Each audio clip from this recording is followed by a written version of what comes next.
Todo mundo aí abre na Bíblia em Provérbios. Eu posso sair dessa aula, professor? É porque eu sou ateu. Então, você não acredita em Deus. É isso aí, não acredito.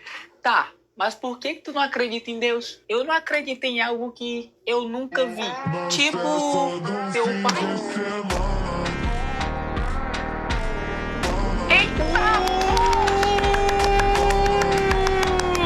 Cê é louco, tio. O professor vai jantar o moleque. Porque até onde eu sei, tu nunca viu teu pai. Mas tu sabe que tu tem, né?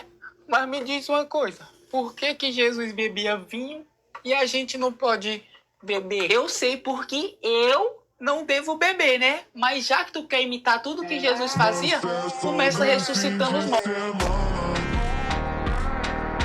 Ave Maria, doido! O professor tá no Mega Ultra Big Power Prime. Mais alguma dúvida? Não choras. Minha nossa.